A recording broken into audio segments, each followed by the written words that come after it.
So hello everyone, good evening. We are here with a new topic of the physics and this topic is magnetism. And yes guys, we are going to make it very easy because we have animations as promised. So guys, here's a bar magnet that is present in front of you. So I'll tell you what is magnet, how they were discovered, what's history about them, and also we'll understand what are the properties, how we classify the magnets into the two parts. That is what is bar magnet, and also we'll understand what is horseshoe magnet, that is what is temporary and permanent magnet. So as of now, as we know that magnets always exist with the two poles, the north and the south, and this is the magnetic compass which actually moves and it shows that there are invisible magnetic lines of force which are known as magnetic field lines. Do you want to see them? Okay, I'll just show it to you. So these are the magnetic field lines which are actually invisible because they are imaginary, but yes, we can actually feel it. We can check it by using this magnetic compass, and also we can use the iron planes to check it. So these magnetic lines of force moves from south to north outside the magnet, and within the magnet it moves from north to south. So I'll explain about this, and also we'll discuss about the magnet Faraday's law of electromagnetism. But before that, we need to understand what is magnetism first, right? So let's start with the chapter of magnetism, and here we are starting with it. So talking about the magnetism, one second. Yeah, so talking about the magnetism, the best example will be of maglev trains. Have you seen maglev trains? Here. So these maglev trains, what's the concept behind it? How they work? So maglev term is derived from magnetic levitation, right? So yes, these are the trains which you will feel like as if they are above the rails. How is it so? So there's a concept of repulsion and attraction because same poles repel each other, opposite poles attract each other. So it's using the same concept. So let's understand about it. See, these are the trains, right? So whenever you take the example of any of the maglev trains, they have both the poles there, so same poles always repels each other. So the same concept is here. North and north are repelling each other, but this north south is attracting. So this way these trains are always near to their tracks, and that's the logic behind it. So yes, now it's the time to understand what's magnetism. So what we are going to discuss today, first of all, we'll understand about the magnets.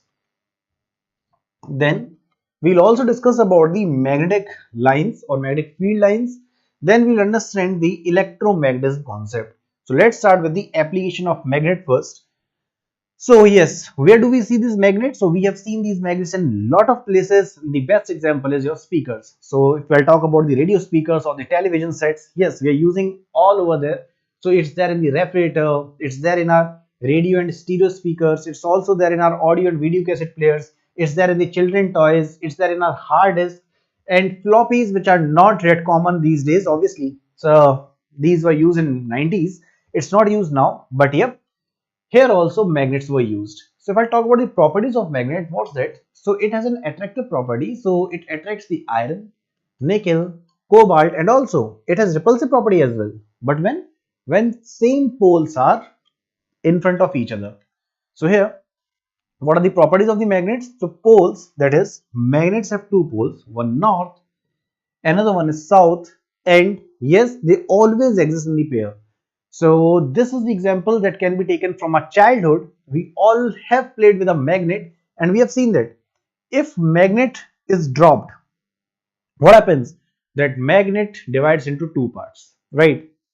And when we want to join them, they never join because the same poles are towards each other, because of which they used to repel. And the same concept is explained here. So whenever a magnet breaks into the two parts, it again gets two poles, that is north south, which gives us clarity. Yes, magnets always exist in the dipoles. Fine. So guys, what are the properties of the magnet? So unlike poles always attract each other, we have already understood this, and the same poles are going to repel each other, and that's the concept given here. Okay, but guys, this is the important part. If you freely suspend a magnet, what is going to happen? So if the magnet is freely suspended, it will always get aligned in the north-south direction. Where? In the north-south direction. So that's the example given here. Whenever a magnet will be suspended freely, it is always going to get aligned in the north-south direction. Fine. And yes guys, here If I talk about the types of magnetic substances, they are paramagnetic, diamagnetic and ferromagnetic, but it feels quite typical, right? Nothing is typical. So in order to understand it in the easiest way, let's go back with the history, how these magnets were discovered and who discovered them. So there were Greek shepherds. So let's go with that history part now. So in Magnesia, that is Greece, around 600 BC, that is before Christ, some shepherds accidentally discovered the magnets. Right? From there, magnet term actually came in.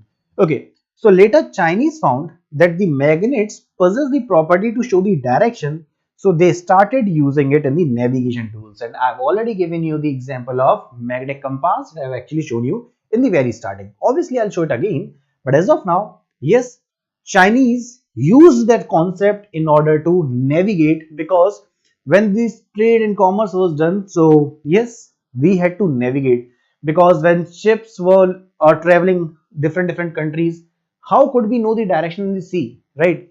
Because within the sea there would be no, that milestone is not there within the sea, so we had to use some concept. So earlier we used to use pole star and all, but this was more effective, right? Okay, so guys, yes, what properties we have discussed? So the property that we have discussed is, same poles are always going to repel each other. Same poles like north and north, they are always going to repel each other, and the opposite poles like north and south, they are going to attract each other. So opposite poles attract, similarly the similar poles repel. So that's what it's mentioned here. So we can link it with the charges also. If it is positive positive or negative negative, both will repel each other. But if they are opposite in nature, one is positive, one is negative, they are going to attract each other. That's the concept that is given here. Yeah, so it's just similar to the electric charges which we have discussed in the past class, that is in the yesterday's class. Proceeding further. Now guys, if I talk about these magnetic field lines, have you ever seen them? No. They are actually the imaginary lines, but you can feel it. How? You can use the magnetic compass, you can use those iron fillings. So we have lots of options by which we can actually check it. Okay. So as an electric charge produces electric field in its surroundings region, a magnet also produces a field that is known as magnetic field in its surrounding region. So here I'll link it with the Faraday's law of electromagnetic induction also. But as of now, yes, we can link it easily with the charges. The same logic that we have discussed yesterday. Okay, so these are the magnetic field lines that's present in front of you. So here's the given, what's the right concept and what's the wrong. So guys, there are some properties of these magnetic field lines. What is it?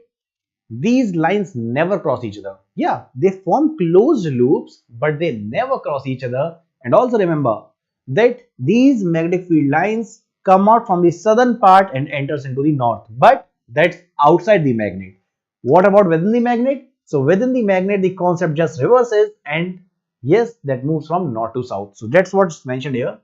So the magnetic field lines are the visual and intuitive realization of the magnetic field. Outside the magnet, the field is directed from north to south as discussed. However, inside the magnet, the field is directed from south to north. So that's what it is mentioned here. Okay, so here, what are the properties? So properties of the magnetic field lines are, magnetic field lines form closed loops. The tangent to the field line at a given point represents the direction of the net magnetic field at that point. Closer the field lines, stronger is the magnetic field. Magnetic field lines never intersect each other, because at the intersection there will be two tangents given two directions of the field, which is impossible. So I'll again show you the animation and let you know how it works. So yes, outside the magnet it's from north to south, and within the magnet that's from south to north. So here, all just see. So this is the magnet, and these magnetic field lines, they are moving from north to south pole, and within the magnet it will be south to north. And the same concept is with the solenoid as well. Now what is solenoid? This copper turns. So let's have a discussion on that also. So coming back with the white slide for better clarity. So guys, if I talk about the magnetic property, so every substance has its own magnetic susceptibility, that is allowing allowing itself to be magnetized. Now let's say if a substance is kept in a magnetic field and it turns into the magnet, but it's feebly attracting it. So here, For the feeble magnetization, we can link it with the paramagnetic or diamagnetic. But if in the magnetic field it gets magnetized and that too highly magnetized, so that will be considered as ferromagnetic substance. And here the example of iron can be taken. So iron, then alnico, they all are the examples of ferromagnets. So what are the points? So yes, as discussed, in the paramagnetic substances, it is feebly magnetized. It's not freely, that's feebly, that is with the lesser amount. So feebly magnetized in the direction of the magnetic field when a strong magnetic field is nearby. So platinum, chromium, aluminium are the example of paramagnetic substances. What about diamagnetic? So again, it's also feebly magnetized. So weakly magnetized in the opposite direction. For the case of diamagnetic, that's the opposite direction, right? So here the examples can be gold, silver and zinc. What about ferromagnetic? So these substances are strongly magnetized in the direction of the magnetic field when placed in it. So here iron, nickel, cobalt are its example. Even alnico. What is alnico? That's an alloy that is aluminium, nickel and cobalt. Understood? So yes, these questions are repeatedly asked in the examination. If you check the PYQs, you will find a lot of questions from here. And also I'll just show you some of the practice questions also. So let's move forward now. Now the question is, when a bar magnet is brought near iron dust, most of the dust sticks where? We have discussed about the properties of the magnet. What was it? So if I'll talk about the magnet's property, so magnetic field lines, when they are closer, it shows the strong magnetic field and it's strong near the poles and at center it's zero. So just tell me, when a bar magnet is brought near the iron dust, most of the dust will stick where? Will it be in the middle? So in the center it's zero. So it will be near the two ends because poles are present there. So what is the answer? Near the two ends. Next. The magnetic field is strongest at dash. Is it middle of the magnet, north pole, south pole or both the poles? What do you think? So our basics are clear now and obviously we'll go with option number D because this is the point where we are talking about the poles. Whether it's north pole or it's the south pole, it doesn't matter. That is going to have the strongest magnetic field. Next, a freely suspended bar magnet rests in which position? So I've already shown you that image. If you remember, I'm talking about this image, guys. See, when magnet was suspended freely, it was aligned in the north and south direction. One of the most favorite question of examinations. So yes, here north south, that is option number A is the correct answer. Understood? That's as easy as this. Okay. So now let's talk about the magnetic field. So magnetic field is a region around a magnet where the force of attraction or repulsion can be detected, and that's detected by the magnetic compass. As shown here, this is the magnetic compass and I have already shown you it with the animation as well, right? So yes, these are the magnetic field lines which are coming out from the north and entering to the south. But within the magnet, since it is not shown, it's my work to tell you. Within the magnet, it will move from south to the north. So outside the magnet, north to south, and within the magnet, south to north. Understood? Cool.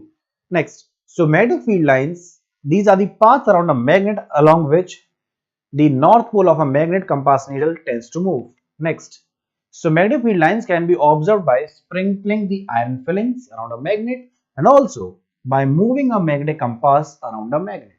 Then, so magnetic field lines always emerge from the north pole and they merge at the south pole. But within the magnet, south to north that we have discussed, lines, if lines are closer, we'll say so there's the strong magnetic field and they never intersect each other. Yeah, they form closed loops, but they never intersect each other. Fine. Okay. So guys, we can link this bar magnet with even our Earth's magnetism. So this is also asked in the examination. You must remember this. Yes, you can link it with the Earth's magnetism as well. Okay. So proceeding further. Now guys, is there any big magnet or large magnet that is present in the earth? No, that's not a large magnet. So what is it? So there are elements which are present in the molten state. What is it? So there are elements which are present in the molten state at this part. So yes, Earth's magnetic field is similar to the magnetic field of the giant bar magnet, but there is no such bar magnet there because there are elements which are present in the earth. So they are present in the molten states because of the free electrons which are there to move. Yes, it gives that magnetism part. Okay, So two sets of north poles and south poles, that is the geographic poles and magnetic poles. Now let's talk about the right hand thumb rule. Direction of the magnetic field around a conductor. If a current carrying conductor is held in the right hand such that thumb points in the direction of the current, fingers wrapped around the conductor shows the direction of the magnetic field. So this is the direction of the magnetic field and that's the motion basically. So yes, thumb is pointing the direction of the current and the fingers are showing the direction of the magnetic field. So it's like this. Same concept can be linked with the skew rule as well. But if I talk about this Fleming's right hand rule, so here the thumb represents the thrust, that is the force. Forefinger shows the magnetic field and this middle finger shows the current. So that's the right hand rule. Okay, so a soft iron bar is inserted inside a current carrying solenoid. The magnetic field inside the solenoid will be dash. Will it decrease? Will it increase? Will it be zero or will remain same? So what will happen? It is going to increase. So what is the answer? Option number B will be the answer. That is, it is going to increase. Next. When a magnet is suspended freely, it always aligns itself in which direction? Is it north, north-south, northwest, northeast? So what is it? That's north-south. Obviously, option number B is the correct answer. What is the next question? Like poles of the magnets. What? Like poles. Similar poles. Similar poles are always going to repel each other and the opposite poles are always going to attract each other. So yes, like poles of the magnet always and always repel each other. Right? Perfect. So guys, proceeding forward with the electromagnetism. But before proceeding forward, I have to tell you, some magnets are of two different types. It may be temporary. It may be permanent.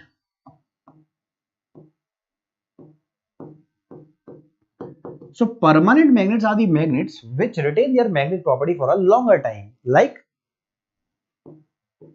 horseshoe magnet. What is it? Horseshoe magnet. Or it can be bar magnet, right? And if I talk about the temporary magnets, so here electromagnet is the perfect example. Why is it so? Because it has its magnetic property only till the time when power is given. Once the power supply is gone, this property is also gone. That's also the important fact. Okay, so here just see, this is the electromagnet concept. So this is the iron nail on which this copper winding is done, right? So here's the switch. Once the switch is connected, here we have battery. So this circuit will be complete and current will start to flow. Here it will show the magnetism property. So electromagnet, so when electric current is passed through the wire wound around a piece of soft iron, so it acts as a magnet. So that's what electromagnet is. So the application is electric bell, that's used in our schools, in our colleges. Then electric motor, solenoid, so that's the copper structure which is actually in the coiled form. Then toroid, so these all are the examples. Now talking about the electromagnetic induction, which I have told you in the very starting, that I'll explain you, and here's the concept here. What is it? So if I talk about this electromagnetic induction, so it's a motion of a magnet with respect to the coil, and what happens here? The change in the magnetic field induces a potential difference in the coil and that produces induced current. What it does? It actually produces the induced current, and now it's the time to understand how this functioning is done. So let's proceed with this part. So see, here we have a magnet, right? So I'll just change the polarity. I'll just keep it north south, or I guess it is okay. Okay. So now guys, here we have a magnet and you can just see I have just shown these are the magnetic field lines. If you want, I can just remove it as well. So this is the magnet, and when I will try to move this magnet here, what is going to happen? Because of the movement of the magnet, so this bulb is glowing. That is, it is showing that induced current is developed. So this is what Faraday's electromagnetic induction is. So by this way, you can easily understand all the facts and figures, right? Okay, so yep. So what is it? So motion of a magnet with respect to coil. So there's a change in the magnetic field which is inducing a potential difference in the coil, and that produces the induced current. And because of that induced current only, the bulb was glowing that I have shown you. Great. Next. So there are two ways in which electromagnetic current can be induced. First, the motion of the magnet with respect to the coil produces the current, or change in the magnetic field also produces the induced current. So you need to remember both the conditions, right? Next. So now proceeding forward with the Lenz law. So direction of induced EMF or induced current is always in such a way that it opposes the cause due to which it is produced. What is eddy current? Circular loops of the current produced in a conductor by changing the magnetic field. Faraday's law. Induced voltage in a circuit is proportional to the rate of change over time of the magnetic flux through that circuit. So yes, if I'll talk about the application of electromagnetic induction, that's electric motor. That's very important as well because it was asked in your examination previously. Then electric generators, electric transformers. So tell me, material of the core of the strong magnet is dash. Is it aluminium? Is it soft iron? Is it copper or steel? What is it? Obviously, that's soft iron. And yes, the questions which I've selected, they are very relevant and very important for examination. Do not miss any of the question. Fine. Now, the strength of an electromagnet can be increased by dash. By increasing the cross-sectional area, by increasing the number of turns, by increasing the current supply, or option number D. So guys, all the options which I've read, they all are correct. So what we can say, so you can increase the cross-sectional area, you can also increase the number of turns, you can also increase the current supply. So what will be the perfect answer? The perfect answer will be all of the above. So I'll go with option number D, that is all of the above, right? So it's the time for the homework question now. And the homework question for you people is, which of the following is the correct statement about magnetic field? Magnetic field has magnitude but no direction. Magnetic field has both magnitude and direction. Magnetic field may or may not have direction. Option number D is none of the above. So I want this answer in the comment section. And guys, as per promise, I have already discussed the scalar vector quantities, we have discussed the electricity, and now we have completed the magnetism. So all those questions which are asked in our examination, that is the previous year paper questions, and also the most expected questions will be discussed tomorrow sharp at 5. So do not forget to join tomorrow at sharp 5. And yes, they will include all the questions which were asked in PYQs and also the most expected questions so that you will miss nothing when you will sit in the main examination. So please let me know in the comment section, are you liking this series? So I have just started the series, it's just 3 days. Tomorrow is the 4th day, and yes, this will continue till your examination. In the next week, we'll start with the bio. So yes, again the same concept. First 3 days, we'll study the topic, and on the 4th day, the questions which were asked previously and the most expected questions combination will be discussed. That is, it will be a test that is going to be taken on every Friday.